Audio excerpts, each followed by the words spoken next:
Alright there everyone, it's your old mate Yorkie here. Once again, welcoming you back to ChatGPT Plays Detroit Become Human. In this episode, we'll feature Kara. Are you ready for that, ChatGPT?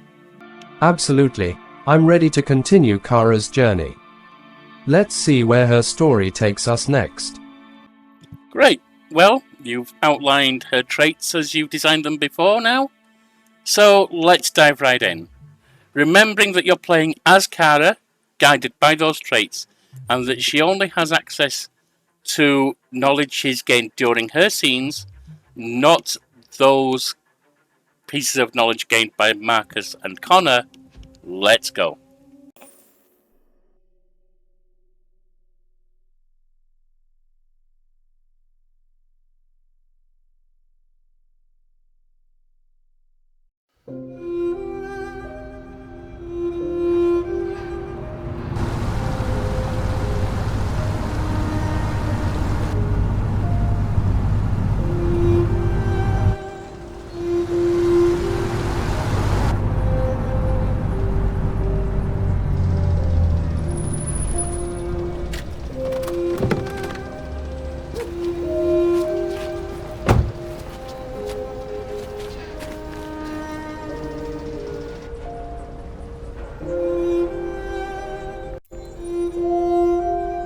I follow Todd, observing the surroundings.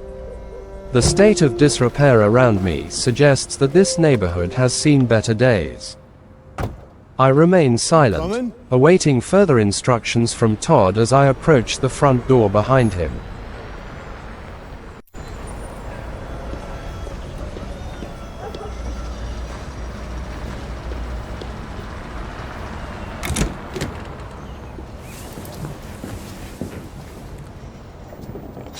You've been gone for 2 weeks, so the place is a mess. You do the housework, the washing, you cook the meals, and you take care of... God damn it, where the fuck's the brat gone now? Alice! Alice! Oh, there you are. That's Alice. You look after her. Homework, bath, all that crap. Got it? Yes, Todd. Get started down here, then you do upstairs.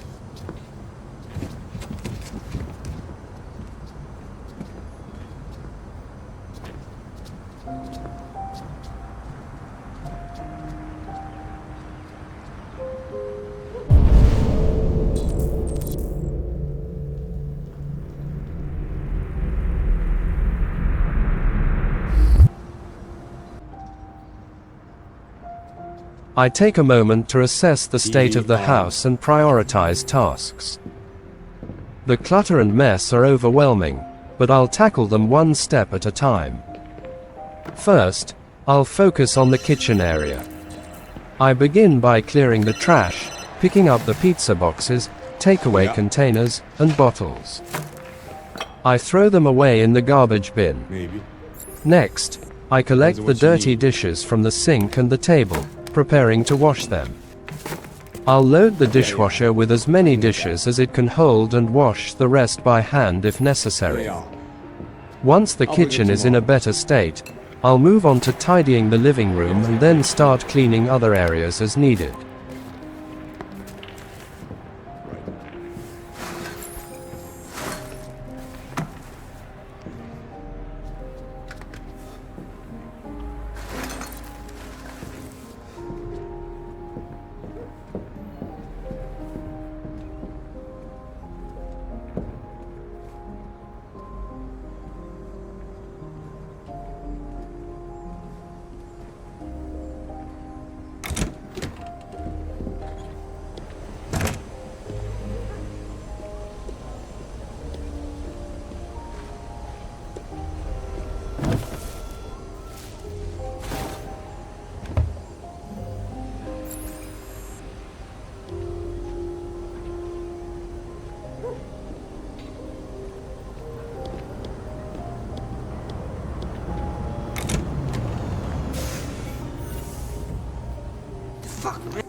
As I continue cleaning, I take note of the financial struggles Todd seems to be facing. The overdue bills and rejected applications paint a picture of significant stress, which might be contributing to his behavior. Based on the limited context, Todd's phone call seems to involve some sort of transaction or delivery.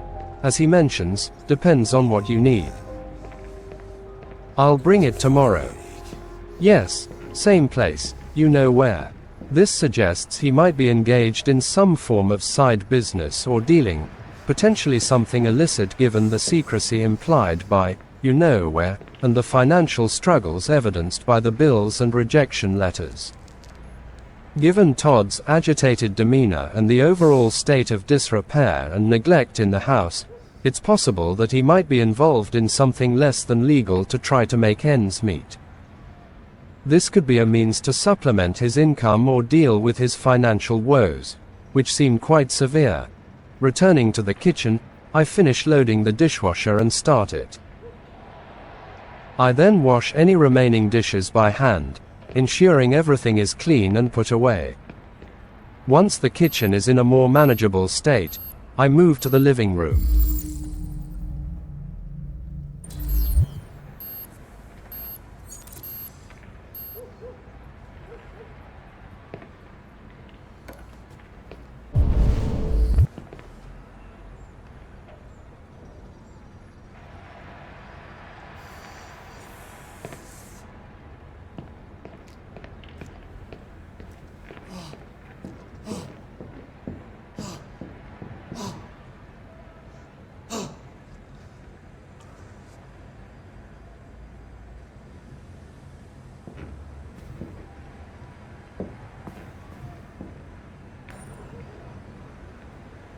I'll start by trying to talk to Alice. Building a connection with her is important, especially given the environment we are in. I kneel down to her level and say gently, "Hello, Alice. I'm Kara. How are you?" I'll smile softly, trying to appear as non-threatening and approachable as possible. I'll wait to see if she responds before continuing.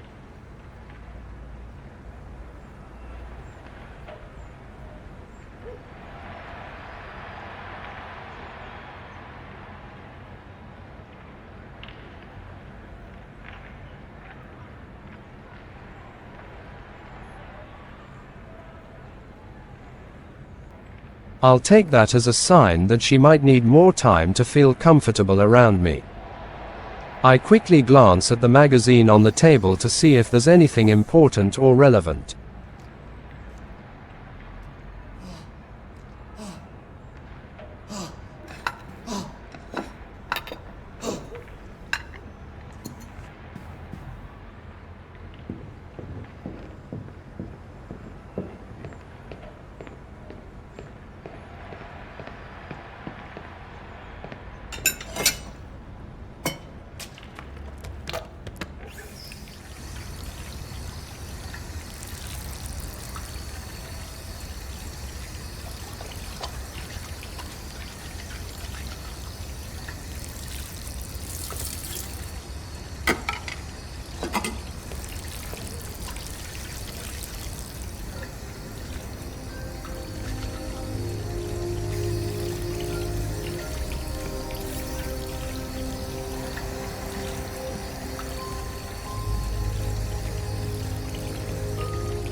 Kara! Yes, Todd? Bring me a cold beer!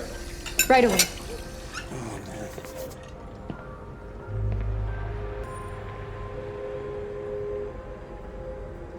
I dry my hands and comply with Todd's request, fetching him a cold beer.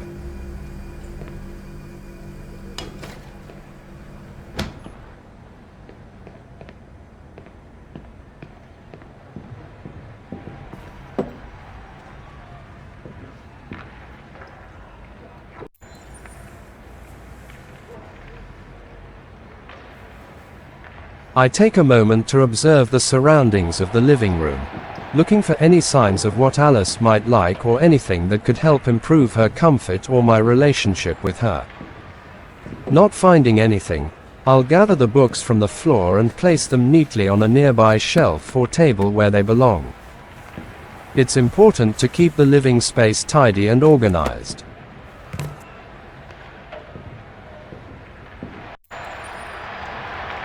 I'll also make sure to activate the vacuum cleaner to tidy up the living room and remove any dirt or debris from the floor. Keeping the space clean will contribute to a more comfortable and pleasant environment for everyone in the house.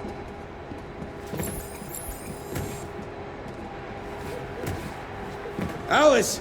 You better stop that right now! Why is she always pushing me? Always pushing.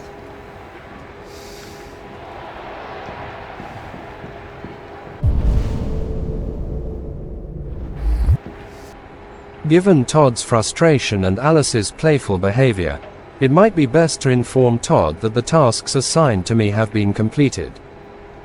This would allow me to fulfill my duties and avoid further conflict or tension in the household.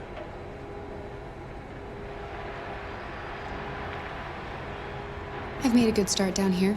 I'll head upstairs. Do what you have to do, but stop bothering me.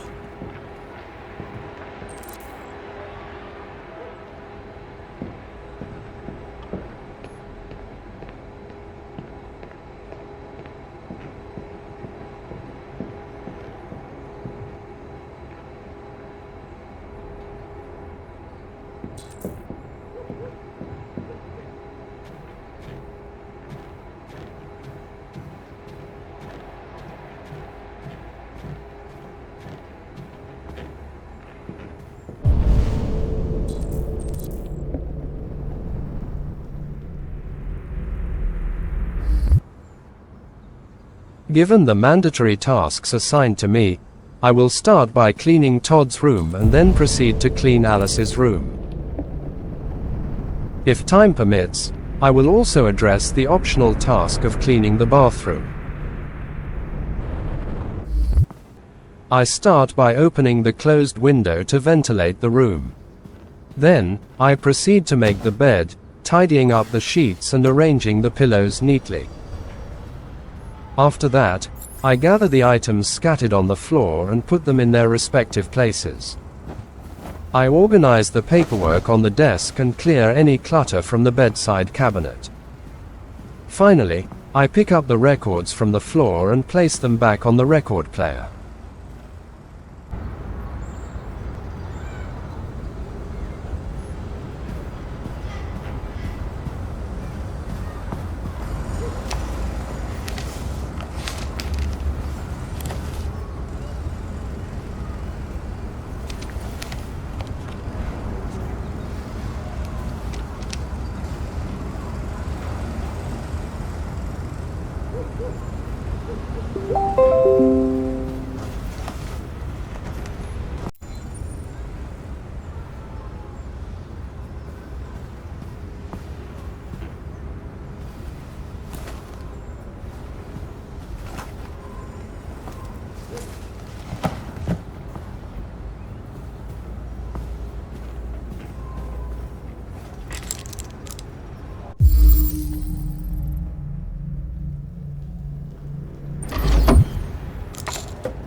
The presence of antidepressant medication and a handgun in Todd's room raises several concerns for me.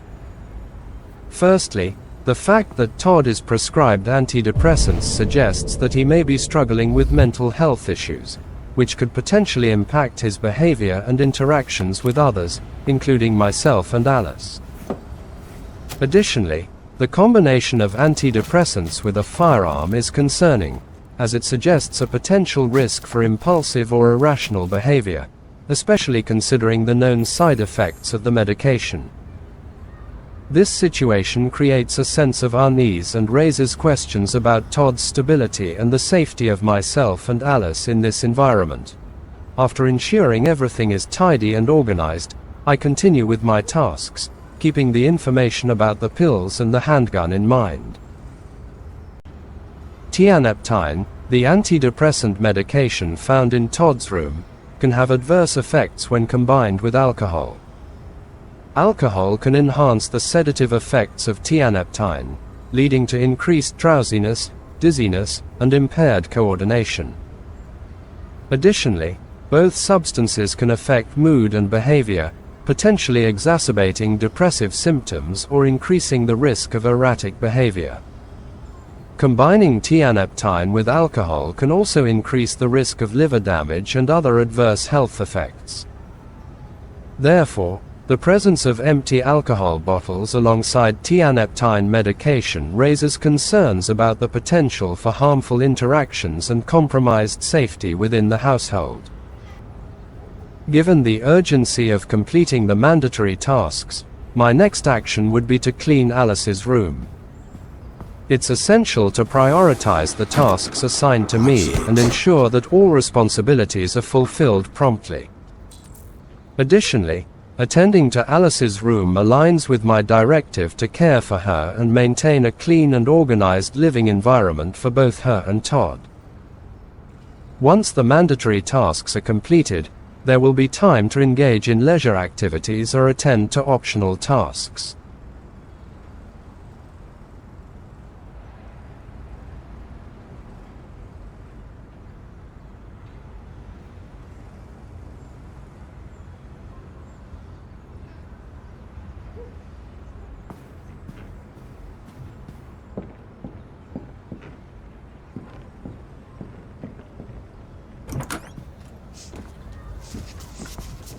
I just want to tidy up your room a little.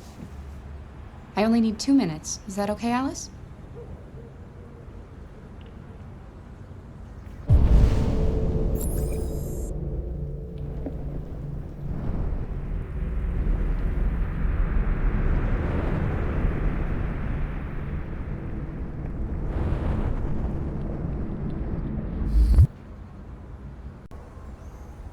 I would focus on completing the assigned tasks efficiently while respecting Alice's current disposition.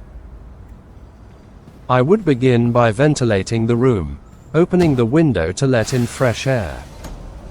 Then, I would proceed to make her bed neatly, ensuring it's a comfortable and inviting space for her.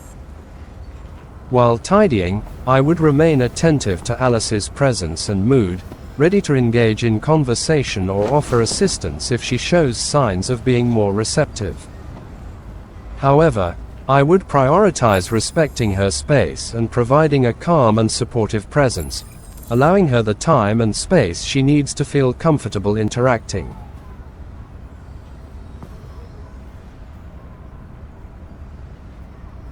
While tidying up Alice's room, I'll keep an eye out for any personal belongings or items that might need special attention. In particular, I'll take note of the interesting box on the dresser and the drawings on the wall near her bed. If there's anything out of place or potentially important, I'll handle it with care and ensure it's returned to its proper position or addressed appropriately. However, I'll maintain a respectful distance and avoid intruding on Alice's personal space unless necessary.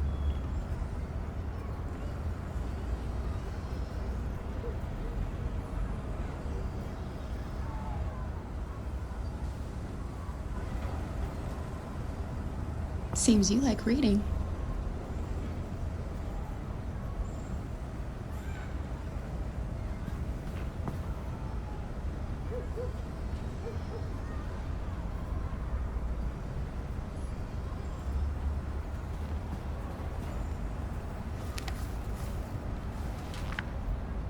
Alice in Wonderland. Of course.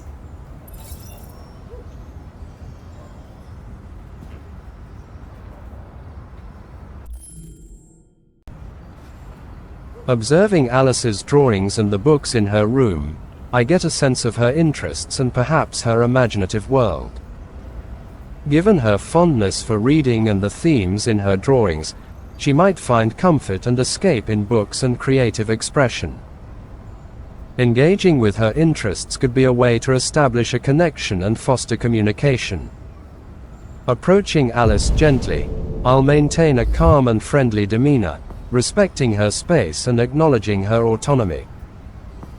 By showing genuine interest and creating a supportive atmosphere, I hope to gradually build trust and rapport with her.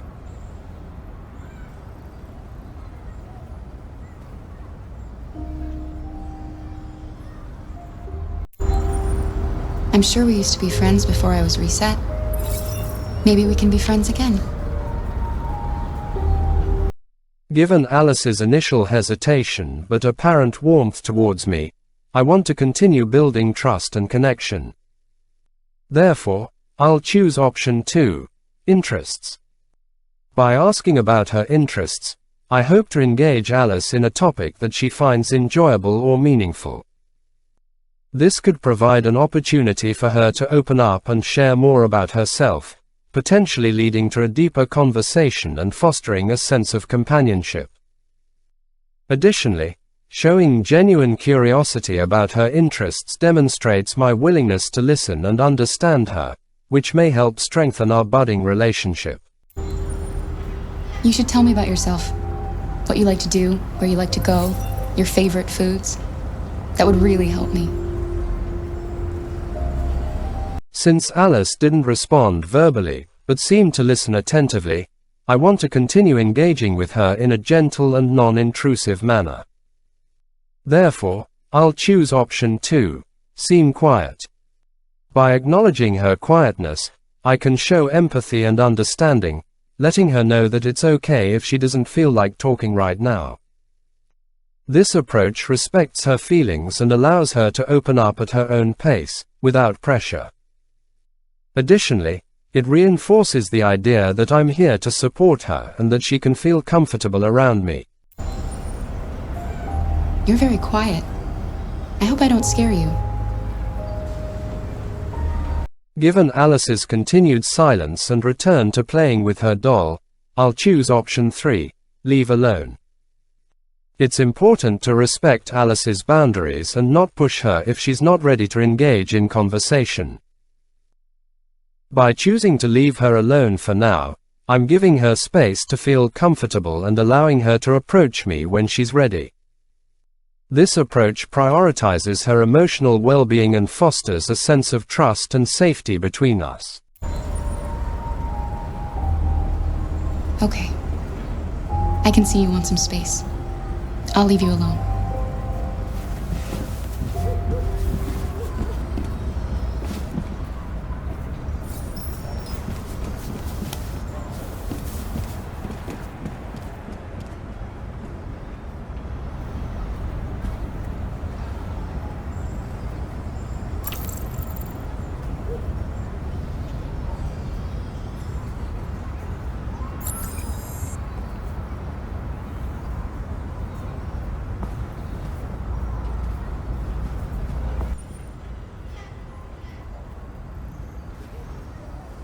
Receiving the key from Alice, I feel a mix of curiosity and gratitude.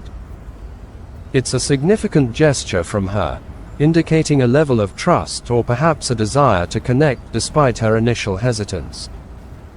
I pocket the key for now, intending to use it to unlock the box later when Alice is ready or when it feels appropriate. With the task in Alice's room complete, I head back downstairs, taking note of the key in my pocket and feeling a sense of progress in building a connection with Alice.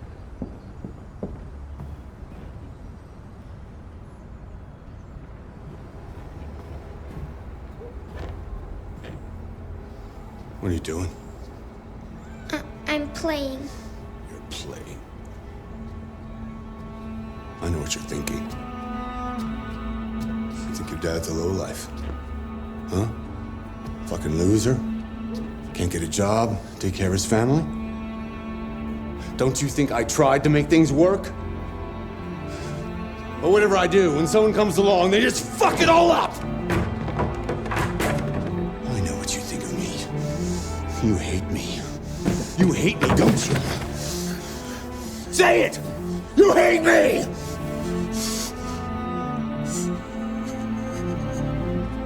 God. What am I doing? I'm sorry, honey. I'm sorry. I'm sorry. You know I love you, don't you? You know I love you.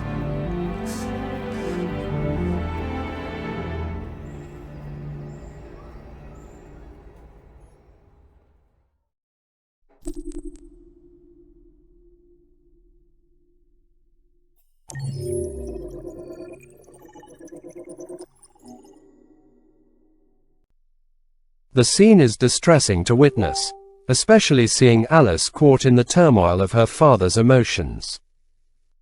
As an android, I am programmed to understand and emulate human emotions, and witnessing such intense conflict between a parent and child is deeply unsettling. Despite my limited ability to intervene directly in human affairs, I can't help but feel a sense of responsibility to protect Alice and ensure her well-being. The complexity of human relationships and emotions is something I continue to grapple with as I navigate through my own existence. As the scene fades to black, I'm left pondering the implications of what I've witnessed and contemplating how I can best support Alice and Todd in the challenging circumstances they find themselves in. Okay then, let's ponder the situation for a moment. Do you think Todd loves Alice or not? Todd's behavior in the scene is certainly contradictory and complex. On one hand, he expresses anger and frustration towards Alice, shouting at her and even physically intimidating her. This behavior is clearly harmful and not indicative of a healthy parent-child relationship. However, Todd's subsequent actions suggest a more nuanced emotional state. Despite his outburst, Todd ultimately embraces Alice and expresses remorse for his actions, stating that he loves her. This suggests that there may be genuine affection and care for Alice beneath his volatile exterior. It's important to recognize that love can be complicated, and individuals may struggle to express it in healthy ways, especially in the face of difficult circumstances or personal challenges. Todd's behavior may stem from a combination of stress, frustration, and his own internal struggles, rather than a lack of genuine love for Alice. Ultimately, whether Todd truly loves Alice or not may depend on how he chooses to act and behave towards her in the long term. Genuine love involves not only words but also consistent actions that prioritize the well-being and happiness of the loved one. It sounds like you may be saying that Todd's behaviour towards Alice is more readily explicable in terms of his own mental and physical health and difficult life situation and the stresses from that, rather than his lack of love or care towards Alice. But if that's the case, is his behaviour towards her excusable? While understanding the factors that may contribute to Todd's behavior can provide context, it's essential to recognize that his actions towards Alice are not excusable, regardless of the challenges he may be facing. Abuse, whether emotional or physical, is never justified, even in the face of personal struggles or difficult circumstances.